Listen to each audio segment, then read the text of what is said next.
김건희 특검이 김건희 씨 오빠 장모 집 압수수색 중 발견한 이완 화백 작품의 구매자를 김상민 전 검사로 특정했습니다. 김건희 씨의 매관 매직 의혹이 또 한 번 확인된 건데요. 특검 수사 상황 손정혜 변호사와 함께 짚어봅니다. 안녕하십니까? 안녕하세요.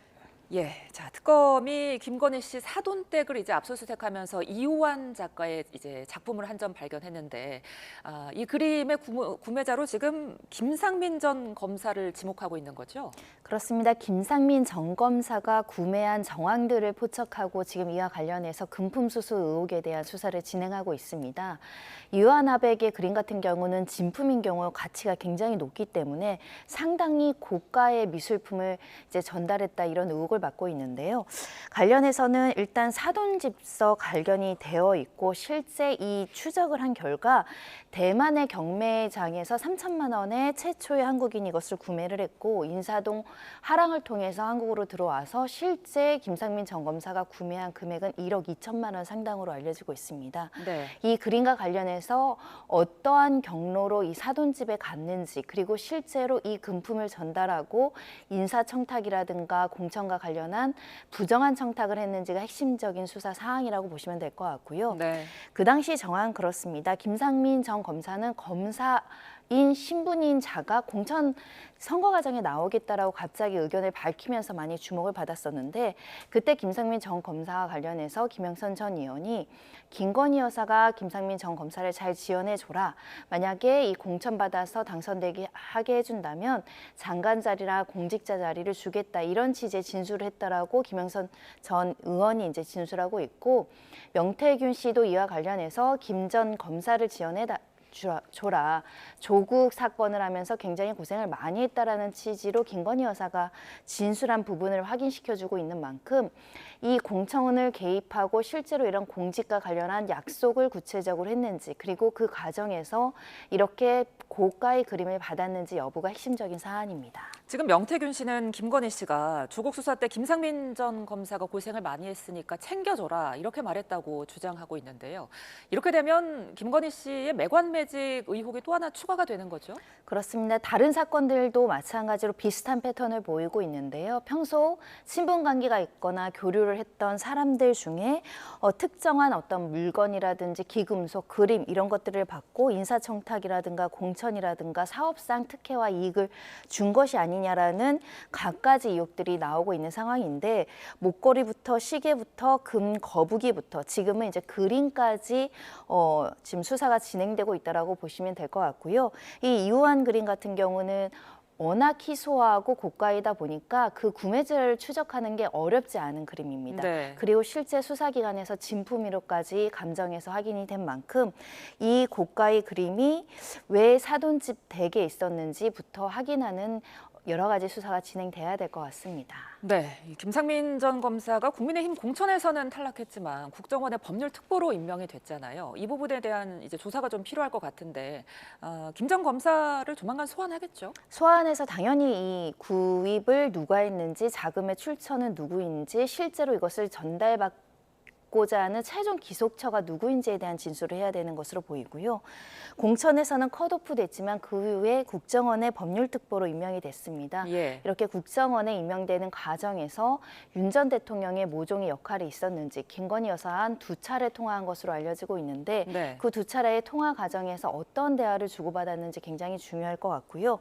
이 김 전 검사는 지금 그 그림의 자금의 출처와 관련해서는 김건희 여사의 오빠라고 진술하고 있거든요. 예. 실제 그럼 어떤 방식으로 돈을 받았고 이렇게 고가의 그림을 왜 대리 구매를 해줬는지 이 진술이 상당히 납득할 만한 정황이 있는지 아니면 범죄의 성립을 회피하기 위해서 거짓 진술을 하는지 이런 신빙성에 대한 부분들을 판단해야 되기 때문에 소환 조사는 불가피하고 참고인 신분을 넘어서 피의자로 소환될 가능성도 높아 보입니다.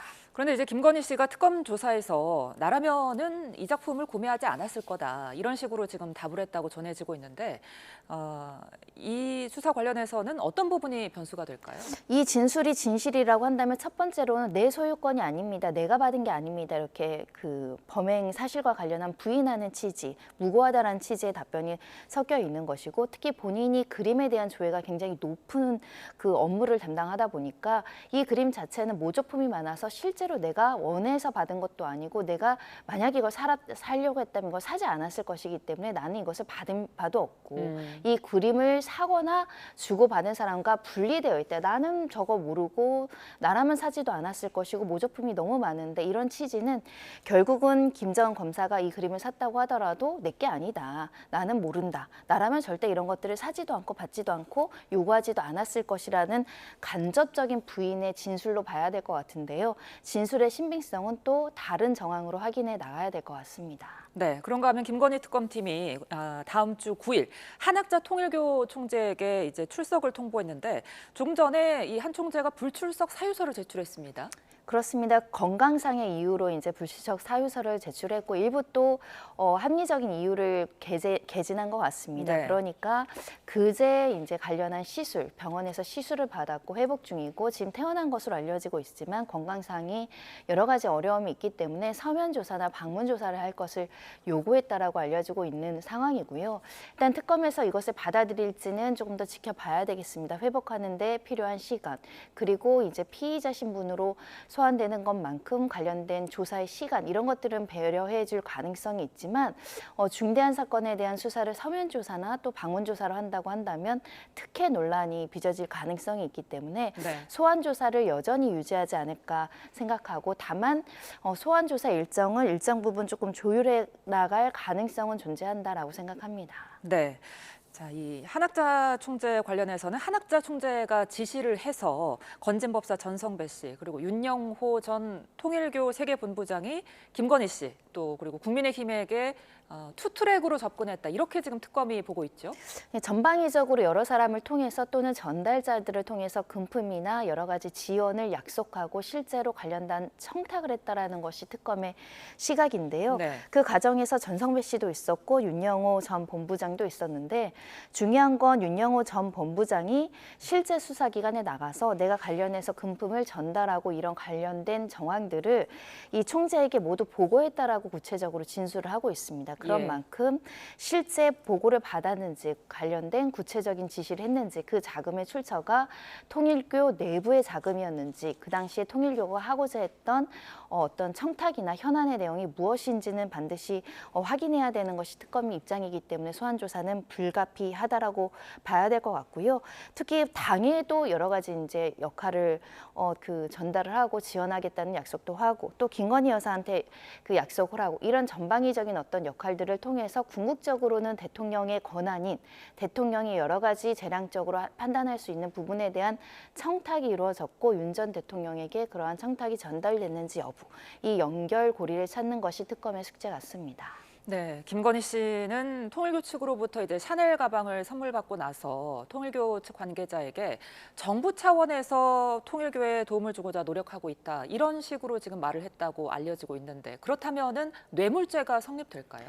뇌물죄가 성립하기 위해서는 윤 전 대통령과의 공모 관계가 확인이 돼야 되겠죠. 정부 차원이라는 건 김건희 여사가 움직일 수 있는 권한 내에서 할 수 있는 발언은 아닙니다.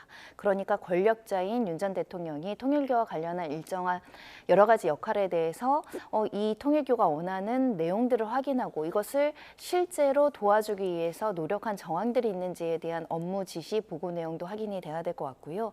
이렇게 정부 차원이라는 것은 지금 정부와 김건희 여사가 동일시되는 발언이거든요. 예. 김건희 여사의 어떻게 보면 국정 개입을 단적으로 드러내는 발언일 수 있습니다. 정부 차원에서 도움을 준다라는 것은 본인이 이 도움을 주고자 하는 일련의 행위 중에 가담을 했고 그와 관련해서 확인을 받고 전달하는 내용이기 때문에 실제로 이런 구체적인 행위가 있었고 윤 전 대통령과 공모를 했다라고 한다면 뇌물죄의 공동정범이 성립할 수 있습니다. 예, 그런가 하면 오광수 전 대통령 민정수석이 한학자 총재 변호인을 맡아서 지금 논란이 됐는데 그 이후에 이제 또 사임서를 제출했습니다. 아무래도 이 논란을 좀 의식한 거겠죠? 네, 일각에서 그 주장되고 있는 수사의 불공정성을 의심하는 여러 가지 이제 보도들과 목소리들이 나오고 있기 때문에 부적절하다 이런 판단을 했던 것으로 보이고 상당한 부담을 가진 것 같습니다. 우리가 법관이나 수사기관이나 친분관계나 전관으로 특별히 인적인 관계에 있는 사람들이 변호를 했을 때 결과와 상관없이 불공정하다, 전관 특혜를 받은 것이나 이런 국민들의 오해를 살 염려가 있는 상황에서 실제로 굉장히 고위공직자이고 지금 현 정권의 고위공직자들과 친분이 있어 보이는 당사자들이 이렇게 이제 변호인으로 선임되다 보니 오히려 의뢰인에게 이익되기보다는 오히려 특혜 논란으로서 사건이 더 불리하게 진행될 가능성이 있기 때문에 여러 가지를 고려해서 사임했다라고 보이고요. 일부 보도를 통해서는 변호사 수임료 액수까지 좀 특정돼서 보도가 나오고 있는 상황이어서 실제로 국민들에게 이 정관이나 고위공직자로서의 어떻게 보면 법률적으로 위반은 아니겠지만 그래도 공정하고 어떻게 보면 객관적인 지위에서 수사기관이 수사에 임할 수 있도록 특검 측을 배려하는 차원에서도 이 사임하는 결정은 타당했다라고 보이고요. 불공정해 보이는 조그마한 실수도 용납돼서는 안 되는 상황이 아닐까 합니다. 예, 그런데 이 부적절한 처신이라는 지적이 특검에도 나오고 있습니다. 민중기 특검이 한학자 총재 변호인을 따로 만난 부분인데요. 이 부분도 좀 문제가 되겠죠? 그렇습니다. 사건 관계 이야기를 안 하고 그냥 사적인 이야기라든가 다른 이야기를 했다라고 하더라도 지금 중요한 수사를 앞두고 이 피의자의 변호인 측과 차담을 한다는 것은 뭔가의 특혜라든가 뭔가의 배려를 했을 수 있는 정황으로 해석할 여지가 있기 때문에 특검 측에서는 좀 더 신중할 필요가 있었다라고 생각이 들고요. 예. 워낙에 전화 변론, 방문 변론 이런 부분들이 과거에 문제가 돼서 정관 이후 특혜이다, 사회적인 문제가 돼서 이런 부분들을 자제하고 권고하고 그리고 이거에 대해서 기록상 남기게 되어 있는데 그건 역시 다 수사의 공정성, 객관성을 유지하는 조치거든요. 그런데 이렇게 차담을 한 것이 외부적으로 알려진 이상 조금 더 객관적인 지위를 강도 높게 보여주고 공정성에 대한 의심이 없도록 처리를 해야 되지 않을까 생각합니다. 네, 이번에는 내란 특검 살펴보겠습니다. 국민의힘이 지금 특검의 압수수색에 굉장히 강하게 반발을 했는데 이번에 좀 최소한의 방법이긴 하지만 이미 제출을 했거든요. 속내가 어떻게 되는 걸까요?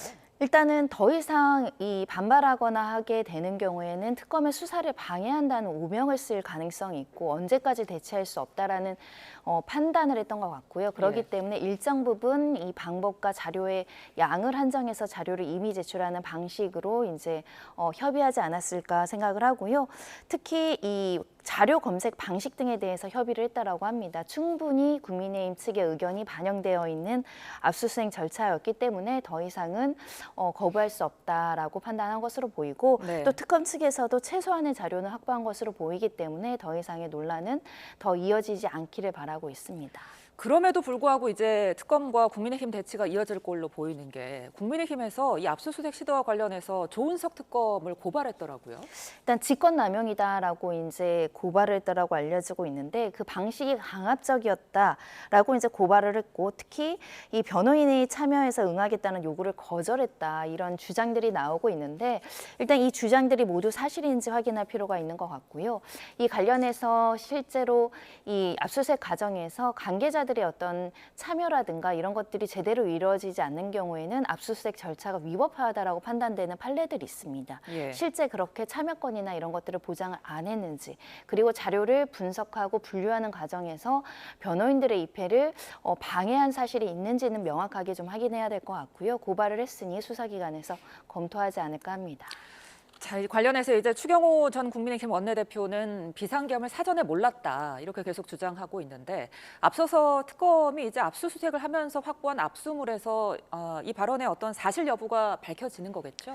일단 특검에서는 사전에 알았을 가능성을 배제하기 어렵다라는 것으로 이제 개연성을 열어놓고 수사를 진행한다라고 보고 있습니다. 네. 실제로 비상계엄과 관련해서 이 윤 전 대통령을 그 당시에 이제 재직 당시에 야당에서 이제 비상계엄 준비하고 있는 거 아니냐 이런 취지의 질문들도 오고 간 만큼 이 관련한 역할을 해야 되는 모종의 어떤 원내대표 입장에서는 이 계엄 해제를 유지를 하거나 이 계엄을 유지하기 위해서는 해제 결의를 방해해야 되는데 그 과정에서 장소를 옮긴 것인지 아니면 다른 원인이 개입되어 있는 것인지를 확인하는 것이 중요할 것 같고요. 네. 이 추경호 전 원내대표 입장에서는 이 장소를 변경한 것은 타당하고 정당한 이유가 있다. 오히려 우리는 이 계엄 해제를 해달라고 요청한 바가 있었기 때문에 계엄 선포 사실을 사전에 알지 못했고 그것을 방해하려는 의사가 없다. 이렇게 지금 굉장히 팽팽하게 주장하고 있어서 특검이 사전에 모의했을 것인지 또는 이 계엄 해제에 관련해서 일사불란하게 국민의힘 의원들에 대해서 결의를 못하게 했는지 이런 정황들을 찾아 나가야 되지 않을까 생각합니다. 예, 그런가 하면 국회 법제사법위원회에서는 더 센 특검안으로 불리는 3대 특검법 개정안이 지금 의결됐습니다. 정확히 이게 어떤 내용입니까? 첫 번째는 기간을 보장하는 것이고, 두 번째는 방송을 통해서 재판 과정을 생중계할 수 있도록 하는 의무화 조항을 넣는 것이고요. 네. 또 한 가지 세 번째로는 이 고소하거나 이 관련해서 이제 제보를 하거나 이런 사람들에 대해서 강경할 수 있는 규정을 명시한다라는 내용을 담고 있습니다. 관련해서는 수사 기간은 뭐 연장할 수 있다라고 판단할 수 있을 텐데, 이 재판을 중계를 하는 부분들은 좀처럼 우리가 과거에 해보지 않은 방식입니다. 네. 생생하게 공개해서 공정하고 한치의 의심 없이 국민들의 알 권리를 충족하기 위해서 형사재판을 공개하는 것도 실익이 있지만, 또 형사재판이라는 것은 사건 관계인들이 또 증언대에 서서 증언을 한다거나 여러 가지 국가상 기밀에 대한 내용들이 또 변론 과정에서 드러날 가능성이 있어서 이 생중계로 얻을 수 있는 이익과 또 침해되는 이익을 비교 형량해야 된다라는 목소리가 있는 상황이어서 예. 이 중계 자체에 대해서는 많은 분들이 좀 고심해야 되지 않을까 생각을 하고 있고요. 예. 우리가 보통 형사재판 앞에 모두 발언 정도를 중계하지 전체를 공개한 적은 없습니다. 그런 측면에서는 사건 관계인들의 증인들의 어떤 자유스러운 진술이 생중계가 도움이 될지 안 될지 이런 부분들도 판단을 받아야 되지 않을까 합니다. 예. 지금 특검안과는 어떤 부분이 다른 거죠? 지금 일단은 그 기간 연장과 관련해서 30일인데 최장 60일까지 이제 연장하니까요. 수사 기간이 이제 2배 가까이 늘어날 수 예. 있다라는 것이고, 현재로서는 그 재판에 대한 중개 의무화 조항은 없습니다. 그리고 우리가 보통은 수사 기간에 협조를 하면 그냥 양형에서 고려해서 감형해 줄 수 있는 부분이 있지, 이렇게 법률에 명시적으로 감경해 줄 수 있다, 이건 없기 때문에 좀 더 강력한 법안이라고 볼 수 있습니다. 알겠습니다. 지금까지 특검 수사 상황 손정혜 변호사와 함께했습니다. 고맙습니다.